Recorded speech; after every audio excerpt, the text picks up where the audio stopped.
बहुत समय पहले उत्तर भारत के एक घने जंगलों के बीच स्थित एक छोटा सा गांव था। नाम था भैरवपुर।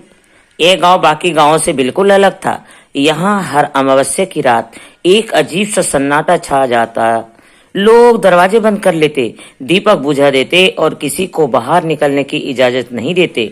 गांव के बीचों बीच एक प्राचीन काल भैरव मंदिर था। कहते हैं ये मंदिर स्वयं काल भैरव ने बनवाया था और हर अमावस्या की रात वो प्रकट होते हैं। गांव वालों का मानना था कि जो कोई भी अमावस्या की रात उस मंदिर के पास जाता, या तो वो पागल हो जाता या फिर से कभी लौटकर नहीं आता। एक दिन गांव में एक साधु आया।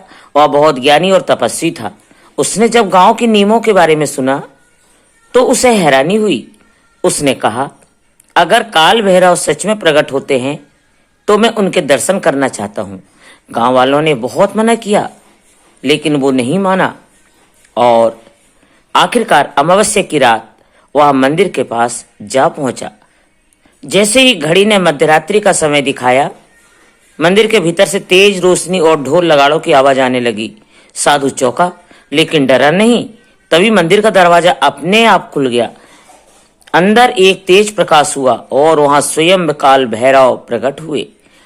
उन्होंने साधु से कहा, हे तपस्वी, यह स्थान मेरी रात की तपस्या किया है।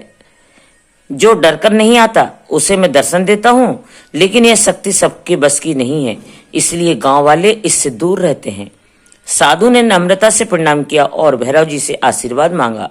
काल भैरव ने उसे एक भस्म से भरी डिबिया दी और कहा, ए भस्म रोग, तंत्र और भय से रक्षा करेगी, पर इसे लालच में किसी को मत देना।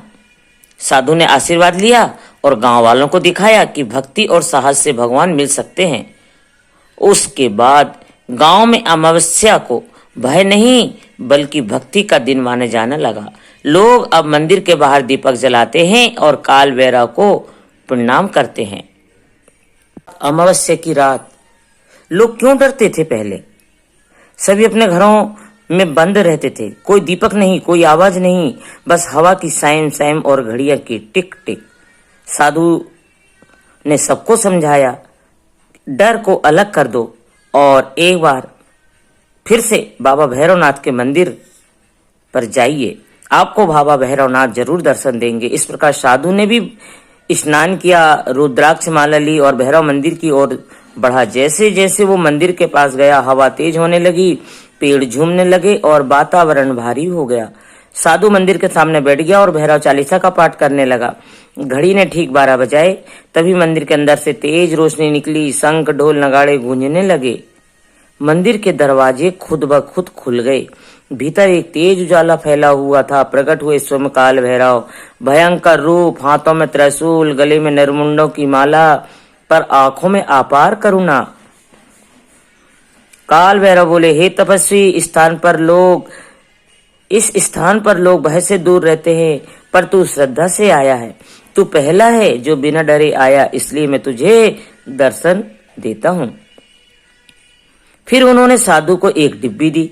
यह भस्म दिव्य, इसे केवल जरूरतमंद को देना। यह तंत्र, रोग और भय से रक्षा करेगी। साधु ने प्रणाम किया और मंदिर से बाहर आया।